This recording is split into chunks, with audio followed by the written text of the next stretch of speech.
you very much for participating in this interview and for sharing your experience. And maybe my first and more general question would be, how would you say has your life changed due to the pandemic? And what were the more positive and what are the more positive and negative aspects of it? Yes, well, I would say now that the society has opened up again, I would say that the more flexible way of working and the hybrid ways of working is a positive thing, and the use of the increased use of digital tools also in general, and that people have gotten used to working this way. So in one way, it's easier to combine work with family life, because I mean, working from home, you save time because you don't have to do any commuting. You don't always have to stress about getting ready in the morning if you don't have like meetings coming up straight away. And also, I mean, in the evenings, you save time sort of to work from home, and to be able to participate in meetings online as well is a good thing.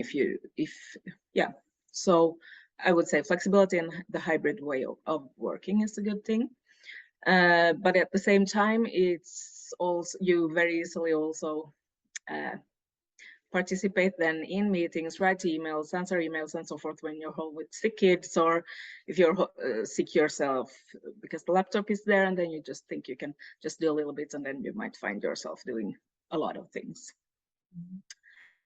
So that's one thing. Yeah, I think that's sort of the main thing. Yeah, learning more about the digital tools that are at hand, and that people can choose also to participate in meetings online or face to face. And yeah. What were your experience in that time in relation to work-life balance and also digital well-being? Well, at first, I think the experiences and this changed along the line. Like in the very beginning of the pandemic, there was the lockdown with the schools and everything, so you had the kids at home at the same time as you were working, and the teachers in our kids' school didn't have the experience of doing like lessons online, so they just handed out tasks for the students to do at home, and me as a parent had to supervise that and guide them and help them. So it was quite stressful to balance work and helping the kids out, and also with the lunch and all these kind of things. Here in my municipality, the kids had so they get lunch from school, and also during the lockdown they got lunch, so we could go and get lunch for a week or like 4 or 5 days, and then you could just heat that up during lunch time. So that helped a lot, I would say, to have that benefit. And in the beginning also with the kids, they respected the fact that I was in meetings, and they were quiet and all these things. But then as the pandemic just continued, they just didn't care so much anymore if I was in a meeting, and then they could just pop in and yeah, they just, or sometimes it was broke, they just wanted to come and chat. And so yeah, it was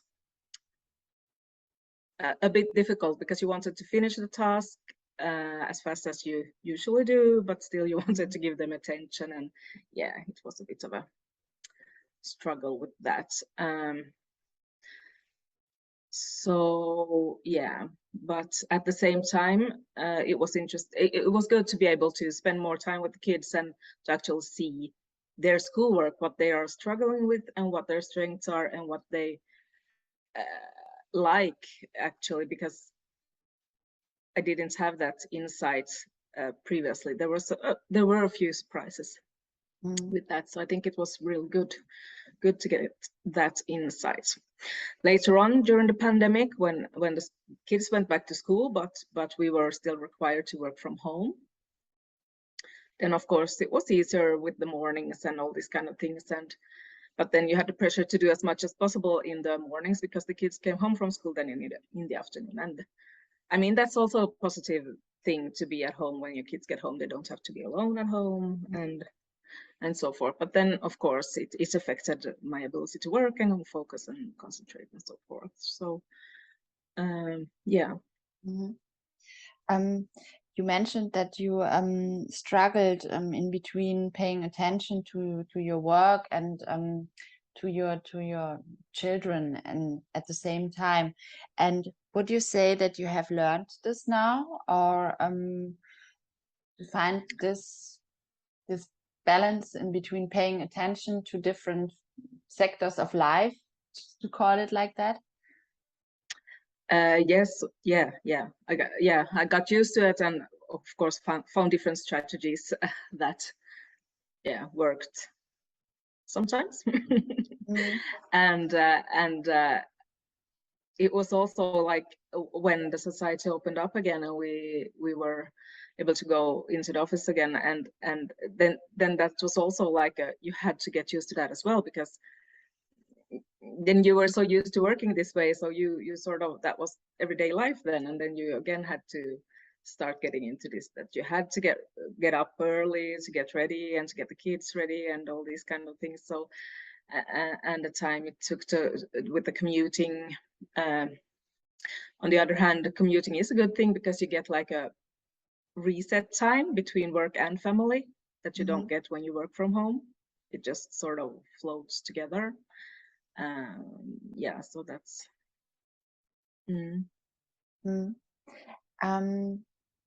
okay. And what would you can you say maybe something if you received any additional support from your workplace leader during the pandemic in order to handle work-life balance, digital well-being? Well, I would say like my closest like manager, I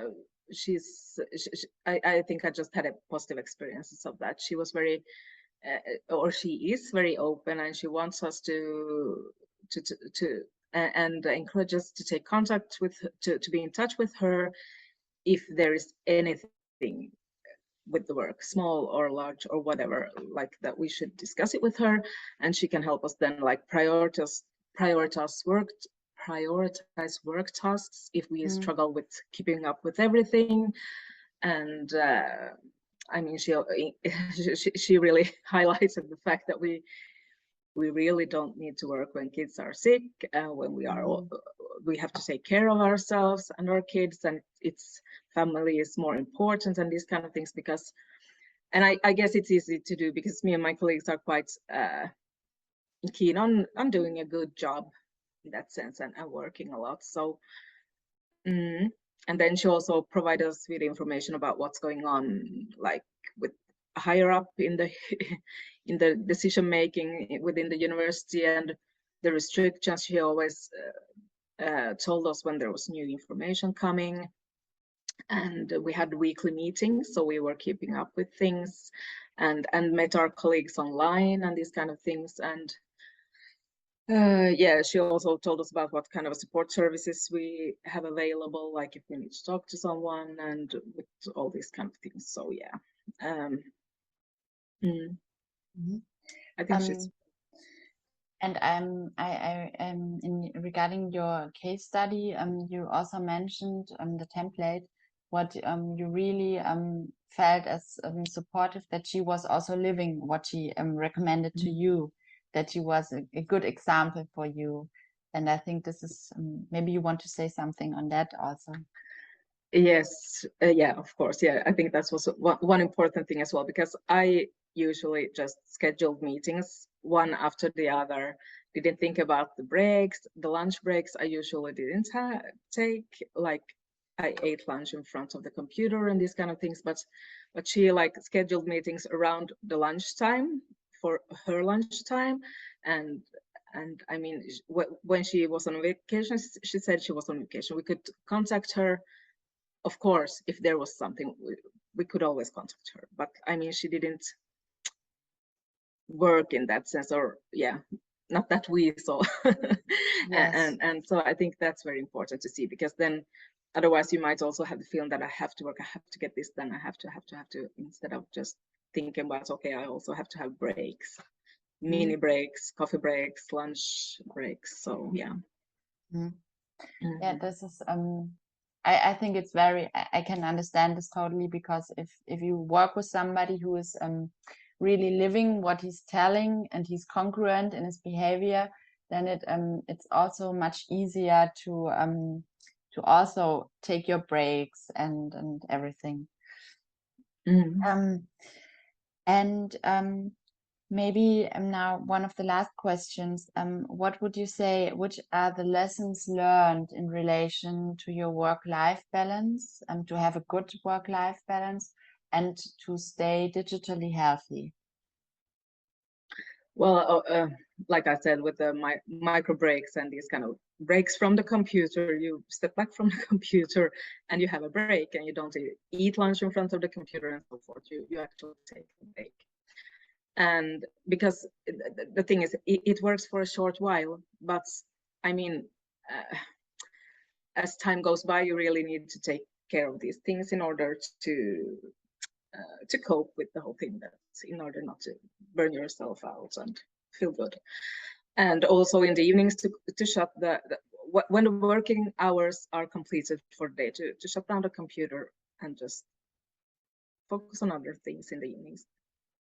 Would you say maybe that you do this always now? What you mentioned some aspects which are your learnings, and would you say that you have now found a good work-life balance or modes to stay digitally healthy, or is it sometimes still challenging for you? Well, I guess it will be more challenging. I had a vacation now for 7 weeks, so I must say I reflected on this quite a lot now when I've had time to. So I hope I will be able to keep to this now in the when I get back to work after vacation. And yeah. Okay. So. And maybe now really the last question, would you say there is something you would like to receive in terms of additional support for yourself, or yes, or do you think you have everything you need to have a good work-life balance? Well, I would say that's one thing that I know I need to work on. I don't know if anyone can support me in that, but I really need to work on reflecting on, thinking about, and knowing what I can manage and cope with and what's too much. Because I'm that kind of person that says, yes, of course I want to do this and I want to do this, and there's so many interesting things. It's the same with the family. I mean, there are the school, they have different kind of like events and these kind of things that you can sign up for to help out, and I mean all these kind of things. So it's something to